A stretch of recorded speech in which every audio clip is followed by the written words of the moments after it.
A story begins on the Ark, obviously in the vast reach of space, as one of the greatest battles is taking place. Autobot versus Decepticon, Optimus versus Megatron. But I think one of the few fights we're actually looking for is, oh yeah, Jazz versus Bruticus. What? How did that get there? But also we know how this goes. Jazz fights against Bruticus and a couple Leapers, and well, the Ark falls through the space bridge, which was unfortunately unstable and destabilized because, well, Grimlock did have to destroy the machine. However, this is where something happens. Jazz wakes up in a more mystical realm, wondering what the heck is going on. And he's like, hello? Anybody around here? Earth to realm, or Cybertron to realm. Anybody in here? And this is where they say, turn around. And this is where Jazz is like, oh, thank God. Ooh, I thought you guys were a Decepticon for a minute, but wait, how deep your voice sounded. And this is where he simply looks at all the 13 or all the remaining original primes. Into which Jazz is like, well, clearly I'm not dead because I can still feel myself. Well, I mean, I probably would have felt myself anyway if I was dead in the afterlife, but that's besides the point. What do you guys want? To which Vector Prime says, well, we thought you would actually be the best for a task we actually have at hand. A threat from another universe has simply confiscated our technology. So we will be sending you to the events of this universe in hopes that you are able to, well, reclaim it. And then we will bring you back, or if you choose to stay, whatever you choose to stay. And to which Jazz is like, okay, but can't you just send me to the threat directly? To which Vector Prime's like, no. What you mean, no? Well, actually, we actually wanted to see how fun this would be if we actually sent you into the events that are actually currently taking place instead of just fast forwarding it. Wouldn't it just be so much fun? Oh, Alchemist, go ahead and do your thing. To which Jazz like, hold on, wait a minute, what you doing? And Alchemist just simply, starts to transmutate Jazz, and this is where Leech Maximo opens a portal just as he's like 90% finished. Is like, all right, Runt, don't fail. And then kicks him through the portal because we already know Leech Maximo is kind of a dick, to be honest. And so Jazz is sent hurtling through the portal. Meanwhile, this actually does mess up Batman's teleportation device, unfortunately, because we already know how different magics or different dimensional energies will work. And this is where Harley simply asks, so, did it work? Did the other heroes or did the other parallel versions come through like you expected or like we all expected at this point? Bats? Batsy? Bats? And this is where Batman's like, no. Oh, dang it. All that work, all that sacrifices we had, and it didn't come through. To which Harley's like, oh, Bats, you're such a kidder. Oh, you're not joking, are you? Oh, damn. So did anything come through? Or to which Batman's like, some type of dimensional anomaly happened to where now I can't even transport them here. So now they're dealing with their events and hopefully they're able to succeed. But something did come through, or at least someone came through that dimensional anomaly. And so this is where we actually pan over to Gotham, or the streets of Gotham, where Jazz is simply walking around, looking at his new human form through, I guess you could say, a broken mirror or a broken window or something like that. He's like, dang, I actually look good. But why the heck couldn't they send me to the actual criminal itself and just get this over with? But this is where Jazz pretty much hears some commotion, turns a corner, and actually sees some protesters going at it. And this is where he's like, I like it. People fighting for their own freedom. Against what are those guys dressed in black?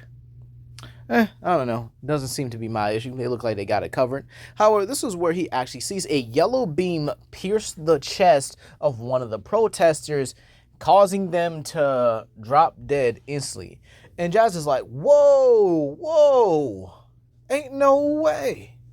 Is there superpowered beings here? Or specials? This ought to be interesting to see. Well, this is where Sinestro simply obviously comes down, as he was the one that, would probably use more lethal force than Hal Jordan to use a yellow beam, and simply tells them all to surrender easily and he won't kill the rest of them. However, this is where Jazz, honestly already picking the side, simply steps forward and is like, yo, man, that ain't cool. They were just simply defending themselves from these oppressors. But I'm guessing you're with the oppressors as well. This was Sinestro is like, yes, these are my men, or at least my boss's men. And who are you? This is where he's like, oh, me? I'm Jazz, the new guy around here. And obviously I'm enjoying these guys' protests, and obviously it was getting a little bit rough, but I decided to be the equalizer today. And so this was Sinestro says, very well, and 6 a pack of construct demons upon Jazz. And Jazz is like, wait a minute, you call these your powers? Just creating a little bit of fancy glow creatures? Oh, come on now. I've seen way more dangerous with this. And proceeds to destroy them all with little to no effort, actually shocking some of the gang members. And this is where Sinestro tries to use a construct battering ram to pretty much hit Jazz in the side. However, he's able to easily block it and then proceeds to blitz and punch Sinestro through the building, or at least uppercutting him through the building and pretty much putting him up to the roof. This is where Jazz then jumps up as Sinestro gets up and hits this man with the meanest RKO possible. However, before Sinestro could try and put up a barrier around him, Jazz actually spins around, opens the palm of his hand, and lets out a sonic blast. It does kind of catch him by surprise, but it's like, I expected the primes to give me something fun. I'm definitely going to learn how to use this real quick. So Jazz actually begins analyzing his systems, or at least his new body, and finds out he can manipulate sound waves, no pun intended, and even states Soundwave will be jealous. However, this is where the gang members approach him and actually say, hey, you want to roll with us? You definitely got to get out here anyway, and you seem definitely way more useful than you let on. To which Jazz is like, shoot, okay, take me to your leader. Maybe I could offer my services. Well, Jazz does meet Batman, Batgirl, and Harley, the last remaining members of the insurgency. And this is how the conversation would go. So you're the one that came through the portal? Yeah, big man, that was me. Name's Jazz, and I was sent here by one of my deities known as Vector Prime in order to help. Well, Bruce, right now we need all the help we can get, plus he did beat Sinestro and without a scratch on him. All right. Welcome to the insurgency. Harley will fill you in on the events that lead to this unfortunate civil war. And so back at the insurgency base, Jazz actually gets filled in by Harley on the events. And well, the two of them also have a heart-to-heart, while Jazz does explain how his civil war happened.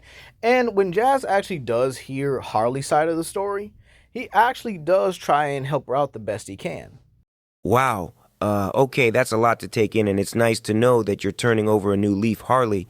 Yeah, I know, it's not my prettiest or my best moment, but I want to at least help make things right. Well, fighting against a dictator is certainly a step in the right direction, and don't worry, hot stuff, I got your back. Well, I hope you enjoy your stay at the insurgency, well, at least for however long you're planning to stay. And so the two part ways, with both of them giving each other a back glance and walking forward. Kind of setting up the stage for, obviously, what I'm planning for the rest of this here. But with that being said, Jazz actually goes to meet with Batman. And well, while Batman obviously isn't too trusting in the Injustice universe, kind of obvious why, but this is where he simply states that he has a mission, while he does not trust him fully. But with you being here and being powerful enough to even beat one of the regime members without breaking a sweat, he actually thinks that you might be more powerful than some of the other members, hopefully. And with your power set, you could actually be a real asset and benefit to the team. So it's just like, yeah, I mean, I don't mind. Just go ahead and point me in the right direction, B-Man. And this is where they both pretty much head out together and make their way towards Wayne Manor, sneaking around, disabling the security. And, well, we actually see how they interact with each other. Jazz being tactical, and even though he's very much more laid back than Batman, Batman does compliment how he has a sort of short burst intensity. What I'm trying to say is that while Jazz is more calm and collected, keep in mind he can still be ferocious and furious if he wants to. So they make their way into Wayne Manor, head down to the Batcave, and well, Batman just uses security override, which, come on now, I mean, it's Batman. He should have a security override, even on a weapon that, you know, requires something else. I mean, it's Batman for crying out loud. And this is where the two of them pretty much get the gadget, or at least the kryptonite, and just like, well, that was easier than he expected. I was hoping for a challenge. To which, like, Batman's like, why did you say that? And this is where the top of the Batcave collapses. And this is where Superman, Shazam, Wonder Woman, and Hawkgirl pretty much arrive. And this is where he simply tells them to stand down and none of them will be hurt. However, Batman doesn't believe this and simply tells them they can flee now. However, Jazz is like, I don't know about that. Perhaps you could. I could at least buy you some time to get out. So, I can handle this. To which he steps forward and is like, so, you're the head honcho, right? To which Superman's like, yes, that's me. I'm the ruler of this planet. To which Jazz simply laughs and is like, oh, jeez. Great, we got ourselves a wannabe Megatron here. To which Superman's like, who? To which Jazz like, don't worry about it. I'm pretty sure you'd understand if he ever made his way towards this planet. Hopefully he doesn't. But I need you to listen closely. And this is where Jazz actually lets out a supersonic, I guess you could say, wail, if you will. And this actually disorientates and disables Superman for the time being. And keep in mind, because of super hearing, this makes him much more vulnerable to sonic-based attacks. Seeing that he's in trouble, Wonder Woman, Shazam, and Hawkgirl each go ahead and try to blitz him, or at least try to blitz him the best he can.